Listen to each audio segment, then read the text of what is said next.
नमस्कार. आरटी प्रवेशाबद्दल एक खूप मोठी आणि महत्त्वाची अपडेट आली आहे. खास करून त्या पालकांसाठी ज्यांच्या मुलांची लॉटरीमध्ये निवड झाली आहे. त्यांच्यासाठी शिक्षण विभागाने एक अत्यंत महत्त्वाची घोषणा केली आहे. चला पटकन बघूया काय आहे ते.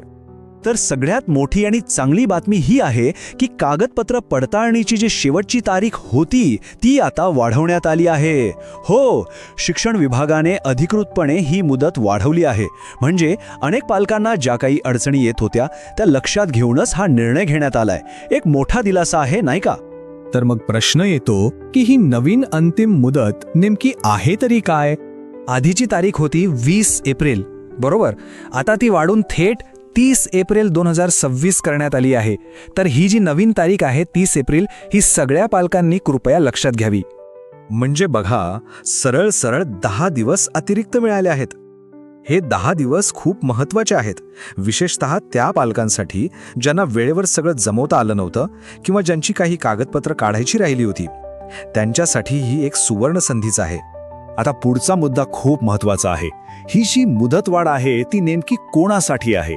कारण यामध्ये कोणताही गोंधळ व्हायला नको. म्हणजेच नेमकं काय स्पष्टीकरण आहे तेच आता आपण समजून घेऊया.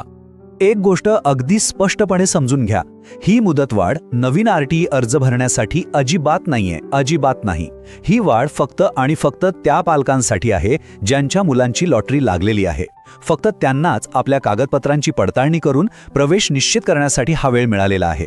त्यामुळे गैरसमज नको. चला तर मग आता हे बघूया की 30 एप्रिलपर्यंत नक्की करायचं काय आहे.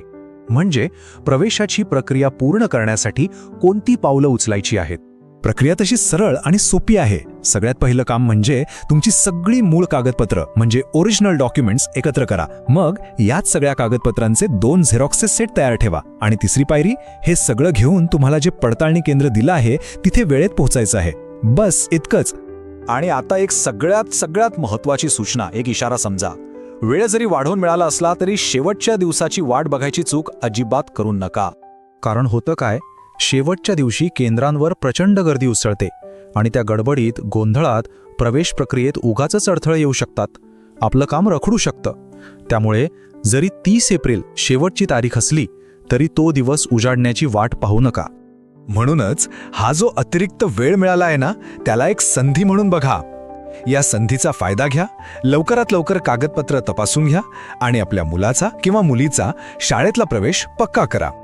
शेवटी प्रश्न हाच उरतो की ही जी संधी मिळाली आहे तिचा उपयोग करून पालक विनाविलंब प्रवेश निश्चित करणार की शेवटच्या क्षणाची वाट बघून गर्दीमध्ये ही संधी धोक्यात घालवणार. अर्थात निर्णय सर्वस्वी पालकांचाच आहे.